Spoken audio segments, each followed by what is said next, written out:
We have example after example of this administration coordinated, apparently, according to a federal court, by your agency, pressuring, coercing social media companies to engage in censorship. Is that constitutional? That is unequivocally false. Is what the emails show. It is unequivocally false, Senator. You are not pressuring the big tech companies to take down accounts. You are not meeting with them to ask them to censor on your behalf. That is correct. We are not. Here's my point, Mr. Secretary. It has been established for years in this country, as you very well know because you're a lawyer, that the federal government may not use private third parties to engage in activities that are unconstitutional. That's exactly what you and this administration are doing. You are leveraging private companies to carry out censorship on your behalf. It's dystopian, but worse than that, it's unconstitutional. It's also false. Turn now to a story breaking overnight. Facebook's Mark Zuckerberg claims he was pressured by the White House to censor content related to COVID-19 during the pandemic. Aaron Katersky joins us now with details. Aaron, good morning. Good morning to you, Whit. For years, critics have taken aim at Facebook for silencing views that challenge the general consensus in the medical community, especially about the origin of COVID-19. Now, Facebook's founder surprisingly says they're right. Very often we're told things like, well, that's not real. That's a conspiracy. That's not real. Then it comes out afterwards, hey, yeah, it was real.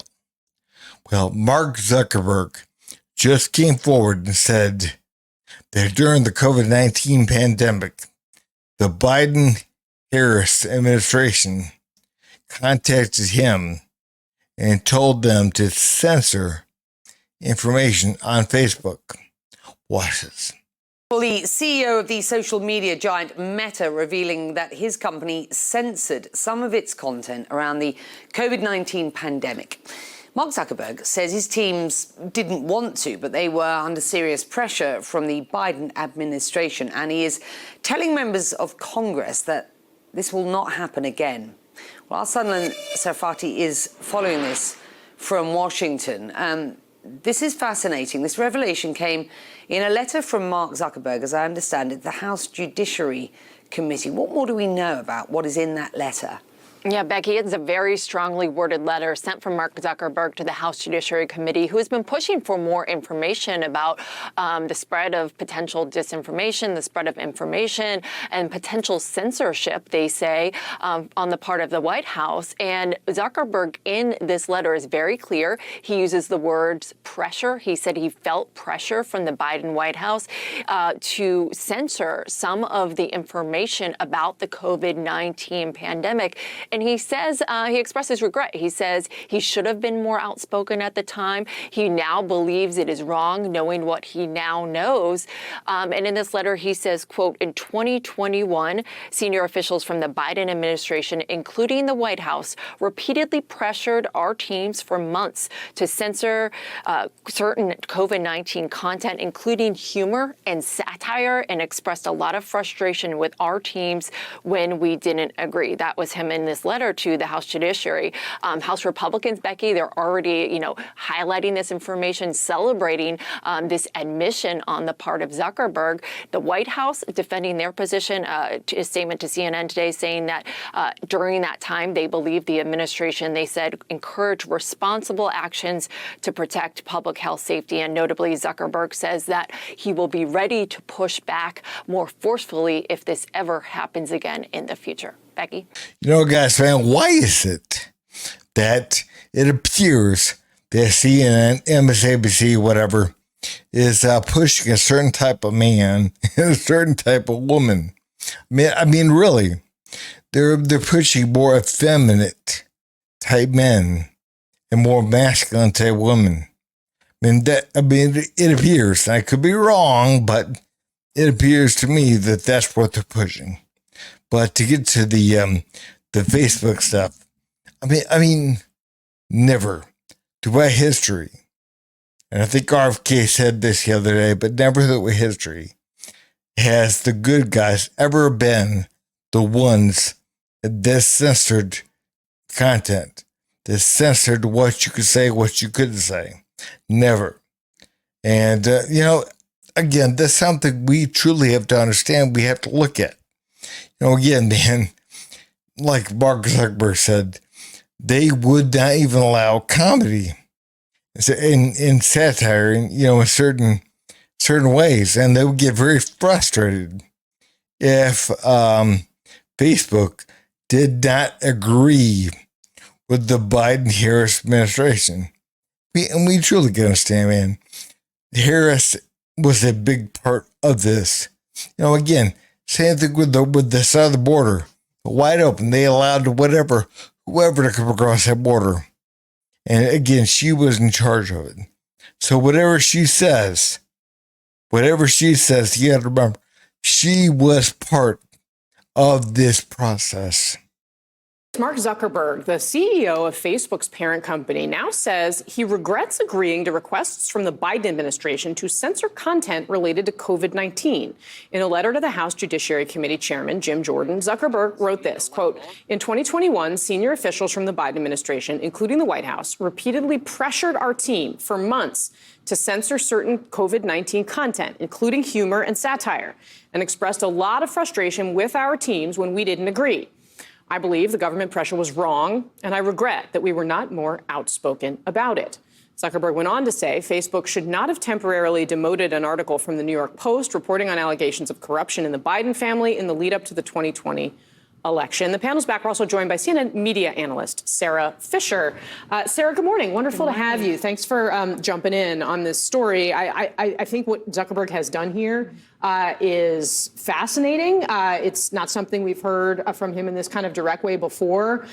What is going on here, and what does it mean for future elections or issues like this? This is a huge deal. You'll recall Republicans from 2 states sued. They went all through a huge court battle, basically alleging that the government overreached. They lost that court case, but we never heard from Facebook. We never heard from Meta. So we didn't know how they felt about the issue. This is the first time now.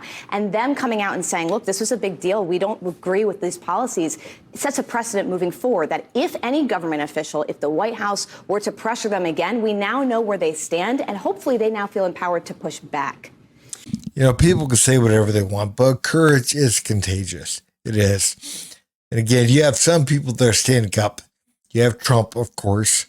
And again, this guy was shot in the ear, almost killed.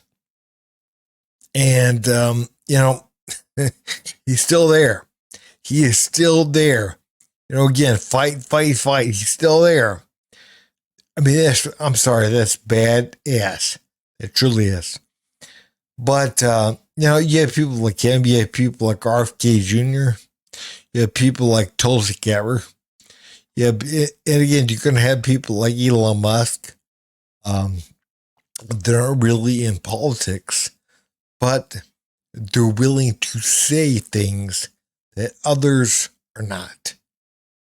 All right, for more on this, we are now being joined by Elizabeth Loris, president of Loris Consulting from Washington, D.C. Elizabeth, thank you so much for joining us, and welcome back to WION. This was a bombshell, to say the least, when we learned about this letter last night, Monday evening. Meta was forced by U.S. government officials to censor comments related to COVID-19 and also to push the narrative that the Hunter Biden laptop story was, quote unquote, Russian misinformation. Why is Zuckerberg speaking after all these years? This is a little bit of a mystery, and I assume that we will hear a little bit more, a day or two, a few hours after this. Looking at the current environment in the United States now, President Biden has dropped out of his re-election race for president, and there's a possibility that Trump might win. So with Biden out of the way, Zuckerberg's Meta really no longer needs to carry water for Biden.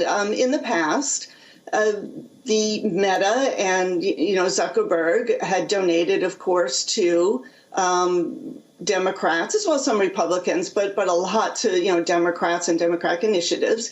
And now with Biden out of the way, he doesn't have to kowtow to him anymore.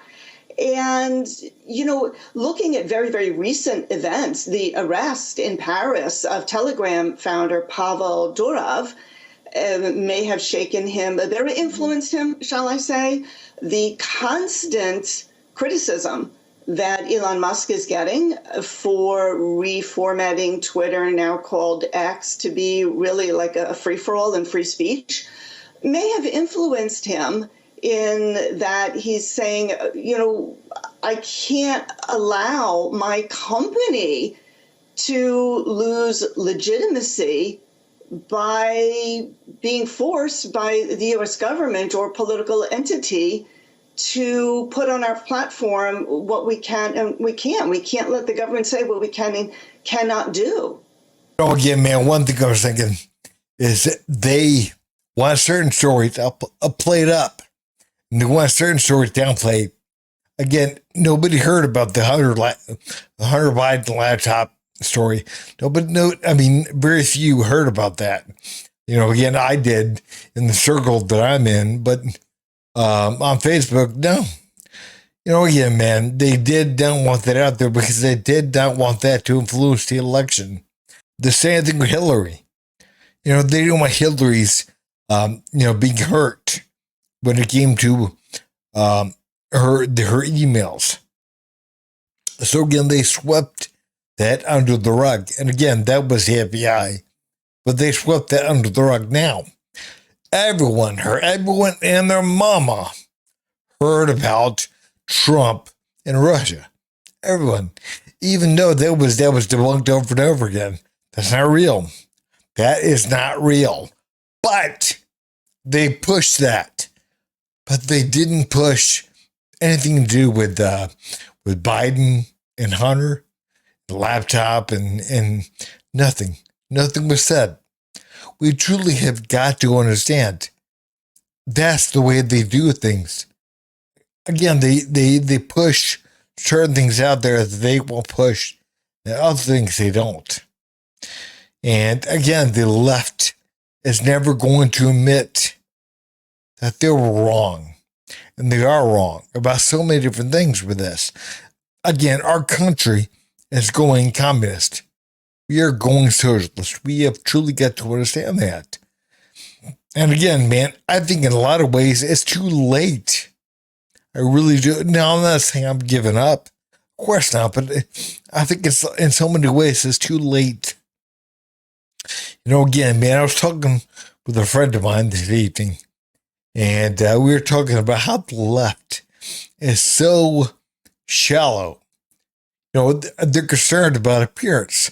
They're concerned about virtue signaling, how something looks. They don't care about actual substance. They don't care. They care about how something looks, how they can make something look. And again, what they do is they focus on, again, how something sounds. Like, again, you could say Bill, shot somebody and he, went to jail or, whatever. They don't hear any of that. They focus on the fact that you said he, and they identify as they, them, or, whatever. They don't focus on what's real, the meat of it. They don't. They dance around the edges, and that's important to them. How it looks. They don't care about what is, and that's what the problem is, and that's why these folks will burn down their own country. They don't care as long as they can make it look virtuous and good, right? Anti-racist, anti-female, it's anti-male. As long as they make it look whatever way they want it to look, again, that's all that counts. That's all that counts to them. But hey, guys, if you would, please like, subscribe, and leave a comment down below. Thanks.